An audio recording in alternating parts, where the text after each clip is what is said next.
You feel unsafe? I feel unsafe. I feel my heart racing. My hands are starting to sweat. Do you want to touch my hand? Just do you want clammy now? Okay. And I actually think I'm about to have a panic attack from sitting in a room with you. So Stop what you're doing for a second, because this might be one of the most talked about political television moments you'll see today.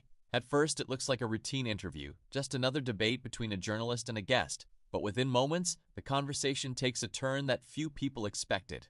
Before we dive into the full story, comment where you're watching from. And don't forget to like and subscribe so you don't miss the next one. What makes this exchange stand out isn't shouting, personal attacks, or over-the-top drama.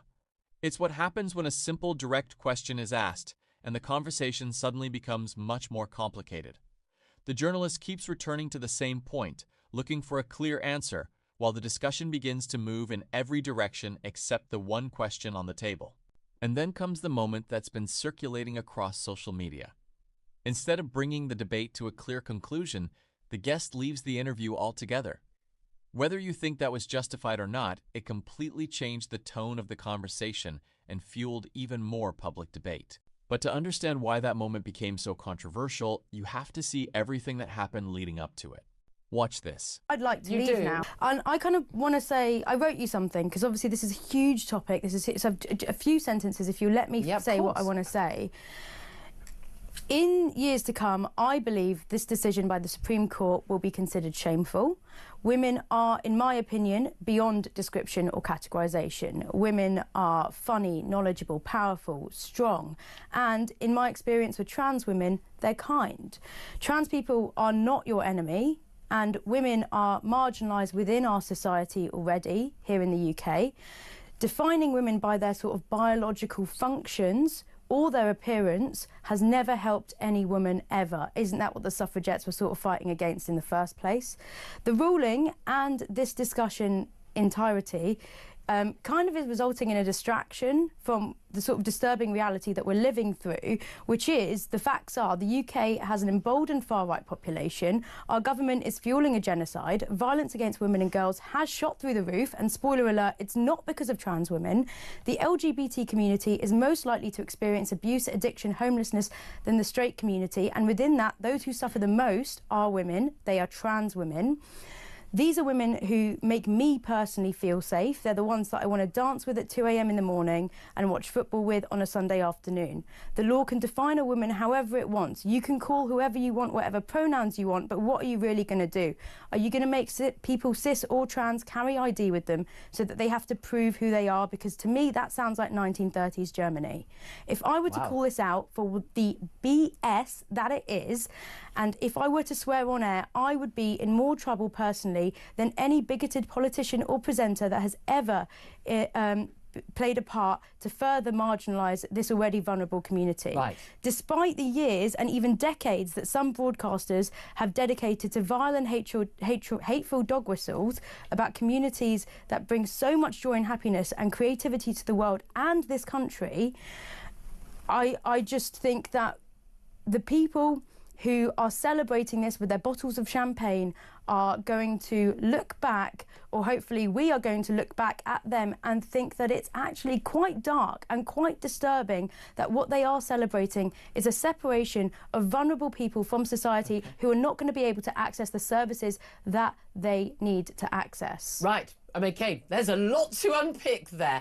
Are you including me, just out of interest, in the vile and hateful dog whistle broadcasters? It's a self-ID situation. If you feel you sit into that... No, well, I don't, obviously, because I've not been hateful about anyone who's trans or... Do you? I'm asking you. It's not for me to put you in a category. It's not for you. Oh, OK.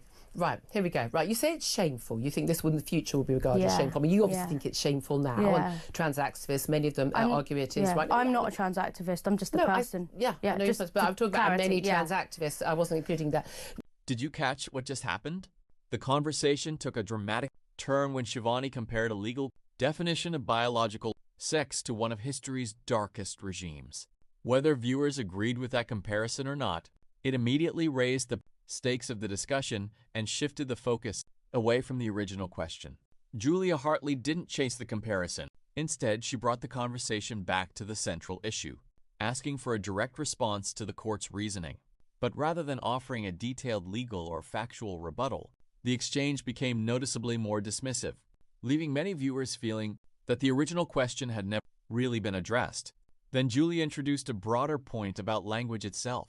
Her argument was that words only serve their purpose when people share a common understanding of what they mean. Regardless of where someone stands on this issue politically, that's a principle that sits at the heart of communication. If people use the same word to mean entirely different things, meaningful conversation becomes much more difficult. And that's why this moment stood out. It wasn't just another heated disagreement. It became a debate about definitions, reasoning, and whether either side could persuade the other through clear arguments rather than motion alone. As you'll see, that shift completely changed the direction of the interview. Watch what happens next. When you say women are beyond description and categorization, well, no, I mean, that's like saying, well, a table or a dog is beyond description and characterization. We have words, and words are only useful as an ability to communicate between human beings because we all agree what those words mean. So if I hold up this navy blue mug and say that's orange, and use one of those, we have to be using words that have the same meaning. It's navy blue. So when I say it's navy blue, you have to understand that as the same thing as I understand that. Otherwise, it's a meaningless conversation. So when we have a conversation about what is a woman, we need to all know what we mean by that. Now, it's your view and the view of many activists, I'm not saying you are, and many activists, that women has a number of different categories. People who were born women and are women, and men who believe that they are women or have a piece of paper saying they are women. The Supreme Court was very, very clear. Yeah. They're saying not only is the law now, they're saying it has always been the case that because you have a piece of paper, even a piece of paper, a gender recognition certificate, saying that you are legally a woman if you're born a man, you are not in fact a woman. Do you not accept that, or do you accept that ruling? I mean, like, that's whatever. Like, no, for that's me, not an answer to a question. Let me finish You're not a 12-year-old. Let me finish my sentence. That is, to me, whatever, because for me and my community, trans women are women. They have always existed. They will always continue to exist. What does that mean, they've existed? Well, no one's saying they're figments of imagination. Yeah, but we are saying that they're women. No, saying they exist is not the same as saying they're women. Well, I'm saying that they're women. And that's not the same as saying they exist. If the law doesn't want to... Well, no, so we need to use words that have meaning. Well, here's the words that have the meaning, because I've spent time to write these words, right, for you. And we listen to them. Frankly, I would rather share a bathroom with 100 trans women than one legal biological woman who wants to know what's inside my pants. And Julia, if I'm right in remembering, you did ask me what my genitals look like once live on TV. I think that was in the context of a conversation and you raised that issue yourself. I remember the quote. You don't have dangly bits, do you? So do you want to discuss dangly bits or not? Because frankly, I am now feeling in a position where I'm in a room with you and I feel unsafe. Yeah. You feel unsafe? I feel unsafe. I feel my heart racing. My hands are starting to sweat. Do you want to touch my hand? Just clammy now. Okay. And I actually think I'm about to have a panic attack from sitting in a room with you. So I'd like to leave now. What? Yeah.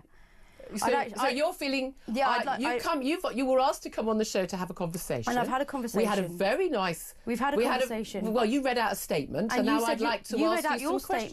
You read out your statement. You did at the beginning. Out a statement. No, that's me introducing the topic for people who are just tuning in and explaining what happened. And you added your ad-libs. You got to say what you thought about it. I've said my piece, and now I'd really like to go. I thought you were actually plugged into a mic there. I thought we were... And this is where the conversation reached its turning point. Shivani explained that the exchange had become overwhelming and described feeling increasingly anxious during the interview. Anxiety is a real experience for many people, and it's important not to dismiss that. At the same time, viewers couldn't help but notice when those concerns surfaced, right as the discussion shifted from opening statements to follow-up questions about the arguments that had just been presented. That's what made this moment so widely debated online. It stopped being only about the topic itself and became a conversation about public debate. If someone chooses to appear on a live program to defend a position, many viewers expect that position to be tested with direct questions. That's true regardless of which side of the issue someone supports. One of the biggest lessons from this exchange is that strong public arguments are usually strengthened, not weakened, by careful scrutiny. Follow-up questions are part of how ideas are examined, clarified, and challenged. When those questions remain unanswered, audiences naturally begin drawing their own conclusions. Whether you agreed more with Julia Hartley or with Shivani, this interview sparked a broader discussion about accountability, open dialogue, and how difficult conversations should unfold in public. In the end, that's likely why this clip spread so quickly across social media. So what's your view? Do you think Julia Hartley asked fair and necessary questions? Or do you think she pushed the interview too far? Share your thoughts in the comments below. And if you enjoy in-depth breakdowns of major political and cultural debates, don't forget to subscribe and turn on notifications so you don't miss the next one.